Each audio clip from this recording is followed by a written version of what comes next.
Good morning. This is Angela with today's Cup of Tea. So, what a great topic for today because we're coming into, Halloween next week and Samhain and All Hallows Eve and however you celebrate it or don't. But the topic is, what are you afraid of? What do you fear? And this is really a very important thing to approach when we work on our spiritual enlightenment and our spiritual path, because everything that we fear and we allow to grow with energy by giving it energy by fearing it creates, depending on what it is, can create a pretty large block in our path because we try to get around it. And so the key is this. I've learned through personal experience myself is part of it is learning how to gain clarity and understanding of that fear, accepting it as it is, learning about it, understanding it, and then learning the lesson from it, and then releasing it, and allowing it to flow through, and therefore, in flowing through, it can leave you. So that sounds really easy, and I know, because fears can be very deep rooted, and believe me, like I said, I've had pretty deep ones myself, but very, very important in terms of our clearing. Marie Curie said, "Nothing in life is to be feared; it is only to be understood." And truly, anytime we really fear something, it's usually because we don't understand the meaning of it, or the cause for it, or the lesson from it. In the movie The Sixth Sense, which I love, and I didn't watch it for a long time. It came back around. I've seen it a couple of times recently, and I'm like, wow, what a great movie. It really was. And the whole key with this child who could see dead people and spirits, and he was terrified of it, and until he got the idea of maybe they want something from him. Maybe they have a question, or they have something that he can help them with. And then even though it terrified him when he started, he went and confronted it, and confronted that fear by going to those spirits and asking them what they wanted. And then it was funny how he was able to change and then release that fear and realize how he could get along with that gift that he had. So one of the things we have to ask when we start on the spiritual path especially is, what is it that I fear about going down this path? What is it that I fear about doing this? A lot of times when people are starting to do this work and they start tapping in, many are afraid of connecting with their spirit guides, or connecting with spirits or angels or archangels, because of so many reasons. They have so many causes for that. Like, they're afraid they're going to get hurt. They're afraid they're going to get lied to. They're afraid that, something can happen that's out of their control, and or that they'll lose control. When all of that is all self-imposed. All of that is how we are in control of the situation. The key in learning all of this is that we are part of the divine. And in part of the divine, that means we are in control. It means that we are all powerful. And in doing so, when we can stand in that power and be comfortable in it, then very little, if anything, will cause fear anymore.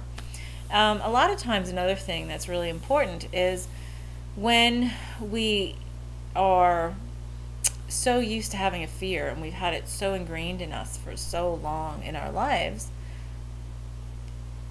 the biggest thing is the biggest energy we're giving it is not looking at it. And so many times, how many times have you feared something, and then you come around to it, and finally you have to face it, and you're like, well, wait a second, that wasn't so bad. Good grief! I feared all that. One of my kids, when she was younger, she would have that all the time. She would have all these anxiety things, and she would worry and worry and worry, and then she'd waste all this time worrying and get to that point of when something would happen, and then she'd be like, "Oh, that wasn't so bad." Worry and anxiety are caused by the ego. It's caused by so many things that are put in there on what it's seen other people do. Again, I go back to the fact that we talk about the ego is more like the pawn on a playing board of a game, of a board game, and it can only see the spaces around it, immediately around it, and the spaces it's been on, what the other pawns around it have been doing, and how that's affected them. And that's the only relevance and the only understanding that the ego really puts together, and where your higher self can look at the whole game board and sees, well, it might not have worked for that pawn, but it actually worked for us really well if we went this way or we went that way. Or if you want to go even higher, the higher self, really creates the game, and we can change the rules if we want to and make them not so scary. So, it's funny that this stuff all comes up because it's all stuff I've dealt with myself. And so I can tell you from firsthand experience, it's really, once you get the clarity and the understanding and the knowledge of how to approach the fears, and a lot of times when I'm working with a client, we're talking about, well, they're afraid of something happening. And then the next question is, so what if it happens? What's the worst that could happen? And then it goes down to some really core, really a lot of these fears really translate down to some really core things. Death, relationship with God, spirit, creator, worthiness, and a lot of time, I was going to say parental things, but parental things go back to like worthiness and being worthy of being loved and having unconditional love.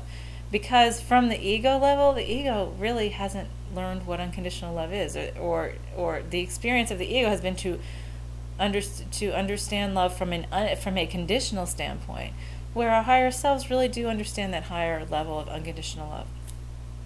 So lots of stuff to think about here, and I am not going to go long today because this is just the tip of an iceberg when we talk about fears. But it's a great time soon. Like I said, we're coming into Halloween. We got all the spooks, and everybody's, does the horror movies and likes to get themselves scared. So I thought it was really funny that this came in. But anyway, one of the first steps is looking at your fears, looking at the things that you're afraid of the most. And sometimes, we try to mask that from ourselves. That's another thing.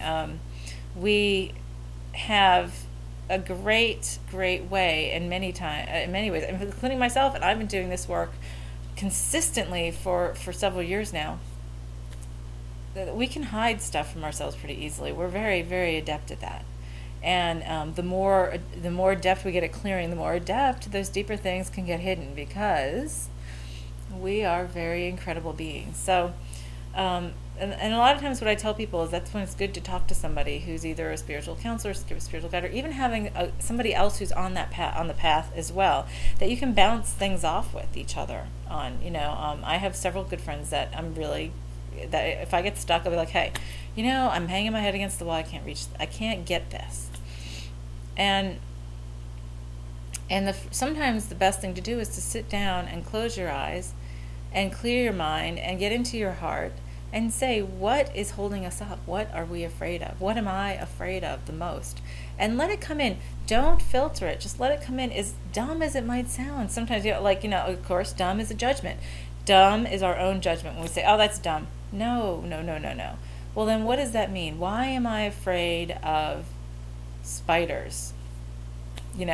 Why am I afraid of spiders? Well, because they're creepy and crawly and But you know what? The funny thing is, when you really, truly spend time looking at spiders, they're so fascinating and they help us.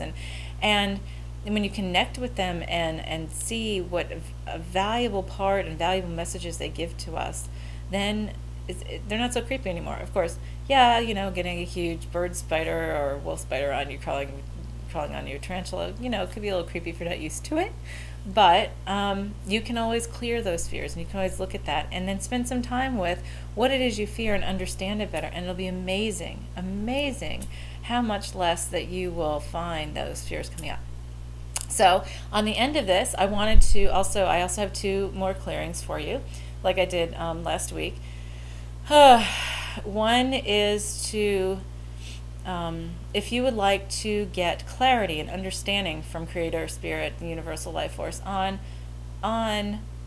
what is causing your fears, on where it comes from, what the root of it comes from, and to learn that you can do that without, and learn all that and look at the fears and try to start to understand them, that you can do that without trauma, drama, or illness, and without creating a situation for learning, and that you can do with ease and grace and balance and harmony and joy and fun and excitement. I always add in there. And all of the teachings that go along with that, and the feelings and understanding and clearing of the history, of all your history of keeping yourself in the dark with fears, but showing you a way, having Creator show you a way to look at your fears, with separation, without getting emotionally involved with it, so that you can actually learn about what it is that's causing it, and then perhaps how to clear it. All you have to do is clear your mind, take a few deep breaths, and all you need to say is yes, fear, clarity, and you'll receive that download. And the other one is to learn from Creator how it is to release your fear without trauma, drama, or illness, and again, without recreating a situation, for the illustration or experience, and with ease, grace, balance, harmony, joy, fun, and excitement, to learn how to release the fears that you have, to be able to find ways to do that with ease and grace, and how it feels to do that, and how to live without those fears, and to remove all the memory and the energy of those fears, and to be able to move forward with them, and to learn how to do all that. If you want all that, then same thing, clear your mind, close your eyes, take a deep breath, and just say yes, fear release.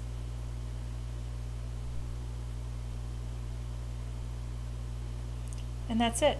And oh my gosh, I said I wasn't going to go over, and it's 11 and a half minutes. So have a great day. This is Angela with today's A Cup of Tea.